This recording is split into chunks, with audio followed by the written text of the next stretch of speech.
I'm Kim, and this is my house, Journey's End, and we're at Acony Bell Tiny Home Village in Mills River, North Carolina.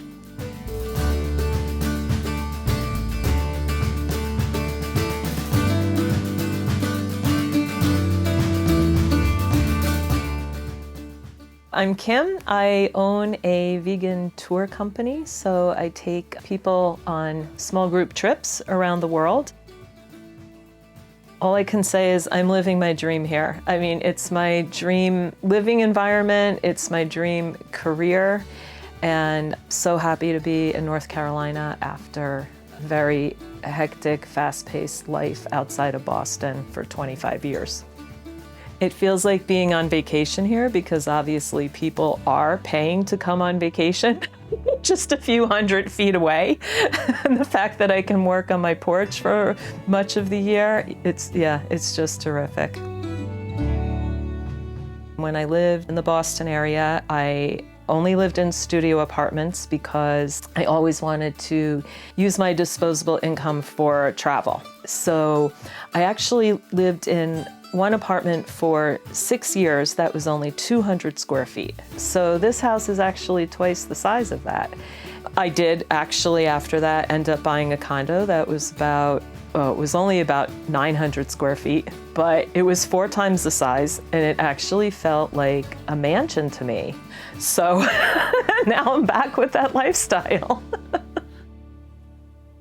I've lived in my house for 5 years, and it's a park model, which is 40 feet long by 10 feet wide, built by Green River Log Cabins just over the border in South Carolina. I love my lot here because it's very private, no one walks behind me, and I have a great view.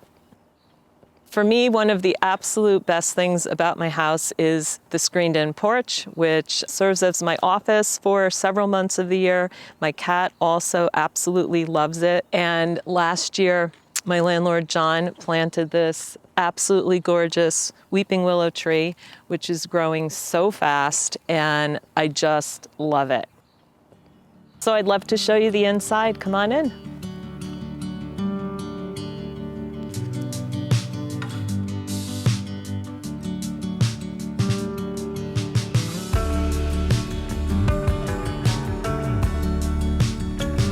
Welcome to the porch, where I spend a lot of time eating, watching the neighbors, working, and also reading at night, and sometimes staying out here just watching the clouds until it gets dark out. So come on in.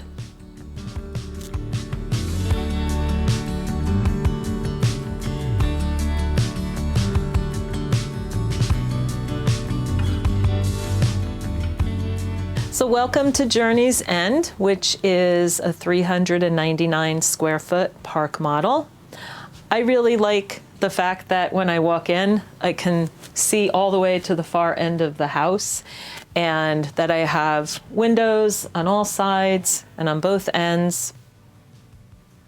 And I live here with my 14-year-old cat, Elkie. She absolutely loves this house because she loves spending time on the porch and she loves going up in the loft. I find this living room is a really good size. I never am lacking for space here. This is my sofa, which is a kind of combination futon sofa, but it's much more comfortable than a futon. And it's actually a double-size sleeper. So I can pull it out from the wall a little bit, and then this portion lies flat, and this piece comes in front. So it makes for a very comfortable bed. Best part about this sofa is that both units are storage underneath, and it's quite big. And Elkie even has her own little cat sofa here. I bought this when it was our 10-year anniversary together a couple of years ago. So I'm not sure if we'll see her today. She's a little bit afraid of people, but she's becoming a lot more mellow in her old age. Before I moved into the tiny house, it was my goal to have a wall of books. And after I achieved that goal, after a few years of just moving 25 boxes of books all the time, I said to myself, this is it, you're going digital, you're donating a lot of these books, and I only allow myself now to have 100 books. So they pretty much all fit on this bookshelf, and I have a dozen in the bedroom, and they're mostly books that could not be found in digital version, like coffee table books or travel books with a lot of photos. Well, I spend most of my time here doing my emails in the morning and doing almost all of my work. And it actually works out really well with this ottoman. It's kind of like my desk. You'll see I have a desk in the bedroom that I don't even use anymore. And so when I'm working, I always have this door open and I can see what's going on in the neighborhood. Because this lot doesn't get sun until the late afternoon, I rarely need to turn on my air conditioner. So that means I can just leave this front door open, and this seems like a very big space then. Over here is another storage area. Normally, I think the builder would put a wooden door in front of this, but the intention was that it would hold cat's litter box. But after a few months, I found it kind of hard to clean because it was way in the back, so that got moved to the bedroom. But this is terrific. So it goes up on this side, so I have a ladder in there, extra cat litter, and vacuum cleaner, which is in 2 pieces and comes apart. This house doesn't have any closets, but I'm not lacking any storage space, so it's really no problem. This is actually how my company name came about. Many years ago for Christmas, my sister had me in the family grab bag, and I said that I wanted one of these maps where you could pin all the places that you had traveled and you were able to personalize it. So I called it Kim's Jaunts and Journeys, and basically jaunts are the shorter trips, long weekends, domestic trips, and journeys are the longer ones. So my business is called Veg, Jaunts, and Journeys. And just as a side note, my house is called Journey's End, and that's because this is where I come at the end of my journeys and where I expect to be after I'm not working anymore. The tours are regular tours as they would be with any tour company, but we just eat at vegan restaurants or vegan-friendly restaurants, and our groups are small, only about 10 to 12 people. And the very cool thing is that everyone is very like-minded. So instead of someone being the odd one out on a mainstream tour, they're surrounded with other vegans. Sometimes where they live, they don't know any other vegans. Very different from me in Asheville, where I have an enormous vegan community. The 2 values of veganism and tiny house living just are such a great match. I sometimes feel guilty about the amount of times a year that I fly, but I do everything I can to offset that. So, living in the tiny house, working from home, even when I lived in Boston, I was always taking public transportation, and I compost. My kitchen is pretty much all wood or glass. I have very little that's plastic in there. So here's my kitchen, which I think is a great size. It's pretty much like an apartment kitchen would be. Everything has its place. I don't lack for any storage in here. Now, the interesting thing about this kitchen was it could come with a dishwasher, and the dishwasher would go right here. But I chose to not get one because I wanted more storage space. So this entire thing is storage underneath. There's a door on that side, and I have in there things that I don't use that often. And then all of my pots and pans and everyday kitchen implements are here. There is a dishwasher now, you may notice. So during COVID, when I started cooking more and I was home more, I regretted not having a dishwasher because the countertop was always filled with drying dishes, and I didn't like seeing that clutter as soon as I walked into the house. So I had a friend of mine who's a handyman take the stove out and put a dishwasher in, and then we put this butcher block on the top here and got this 2-burner portable cooktop because honestly, I have never in my life needed more than 2 burners at a time, so I just felt like the stove was taking up too much room. And then got this really good quality toaster oven, which is also an air fryer, and For me, the main thing was a lasagna pan had to be able to fit into it. So it does hold a 9x13 pan. I chose to not get a microwave because when you're vegan, these are three things that you use all the time: a high-speed blender, a food processor, and an Instant Pot. It took maybe a couple months of getting used to not having a microwave, and maybe once a year I have to remind myself, oh yeah, I don't have one, but I think the storage for these appliances is just terrific here. Right here, going up to the steps, there are 4 huge drawers. So this one is probably my favorite for glass storage containers. And this one is for a little bit of food overflow. This one has napkins and candles. This is my junk drawer, which I have to admit is very organized. And then I basically just have all of my food right here. I really just like to shop for the week because I find that things don't go to waste then. I know everything that I have because I can see everything. One of my favorite things about this kitchen is this spice drawer. I can see absolutely every single spice I have. I'm really into no waste, as I said, and so I can just take this to the food co-op where they have bulk spices and just get exactly what I need, and there's no waste whatsoever in packaging. So that makes cooking very easy. I am quite the coffee fiend. Everyone who knows me would say that. I have a terrific way to make coffee with saving a lot of space, and I actually have been making my coffee this way for maybe 15 years, way before I moved into the tiny house. So basically, the whole coffee making apparatus just stores right in the cup. I just boil water and the coffee goes in here. This can also be used for tea.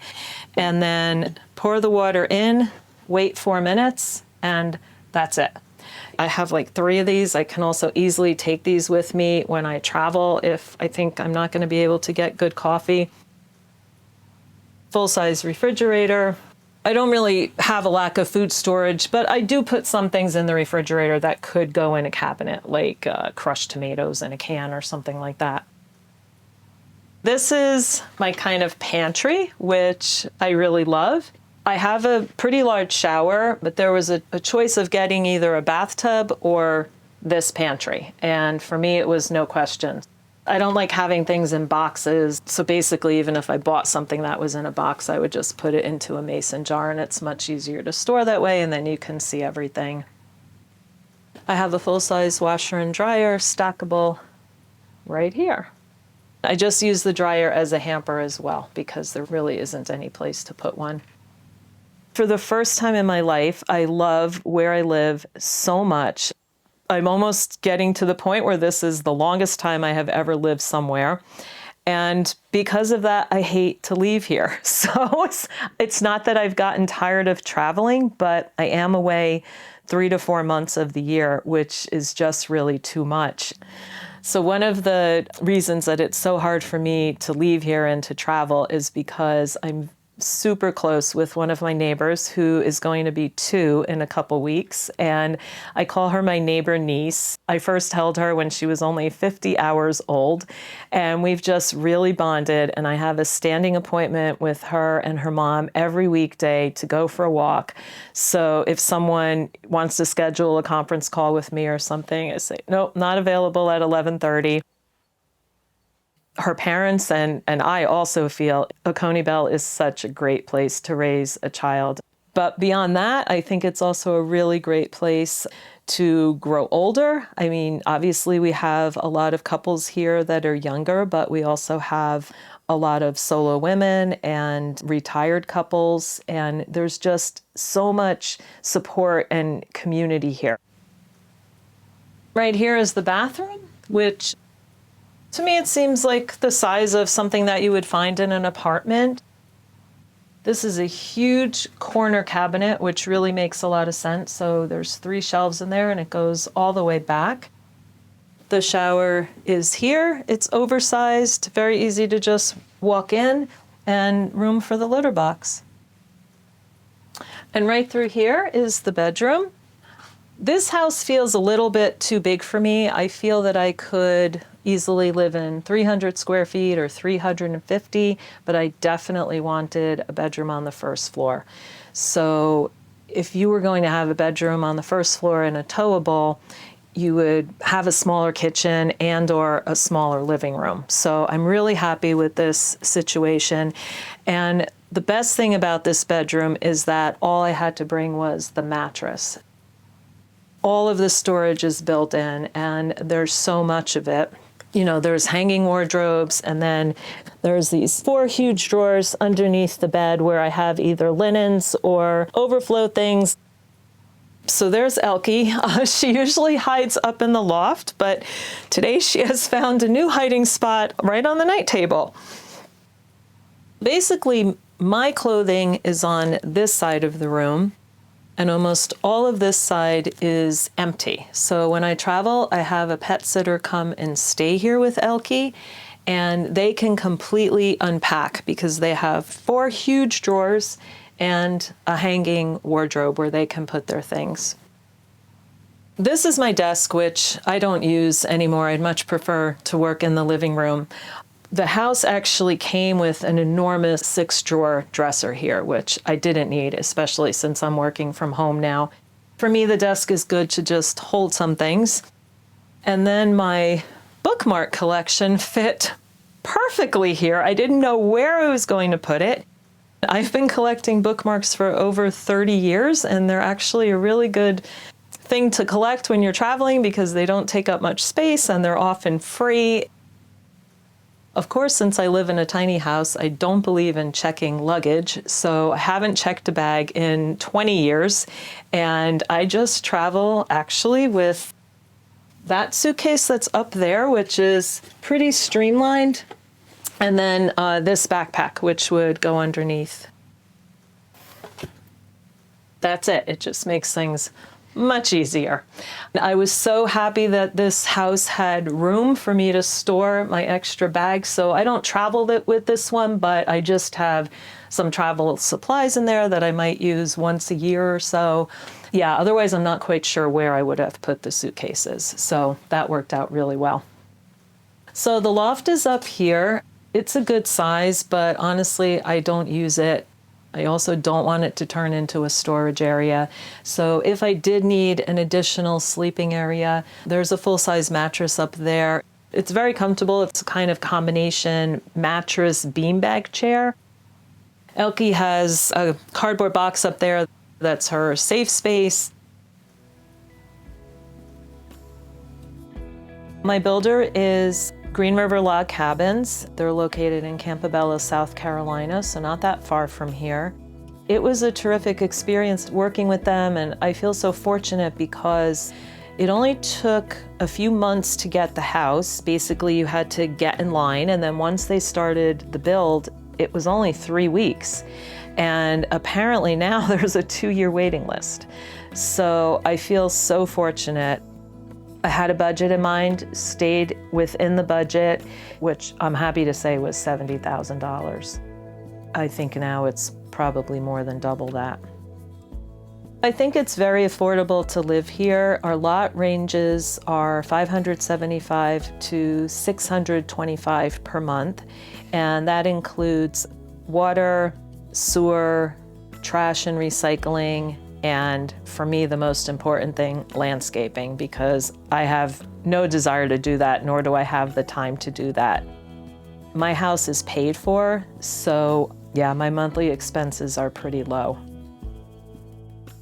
An amazing thing that happened is that 3 of my clients have moved here. Either they knew about Acony Bell before I met them, or we were on the tour and I was talking about what a fabulous place I lived in, so then they became serious and looked into it more and moved here.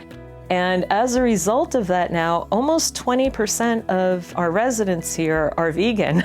So You know, we have Ashley who's making the dinners for a lot of the residents, and if there's a new food truck opening up, I can just, you know, reach out to a handful of neighbors here and say, who wants to go with me? And there's always somebody to do something with. Even our neighbors that aren't vegan are very open to eating the vegan food that we give them, and even sometimes cooking it themselves, which is really sweet of them.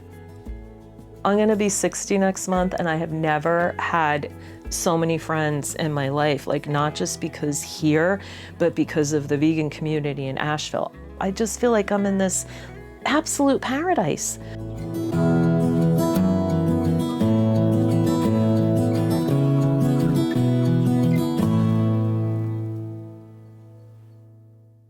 Thank you for watching our video and for stopping by Tiny House Expedition. I'm Alexis. And I'm Christian. Don't forget to like, comment, and subscribe. And for more tiny home tours and stories, click the videos below. And join us on Instagram for bonus content, including face-to-face conversations with us. We hope to see you there. All right. Thanks, guys. Have a good one.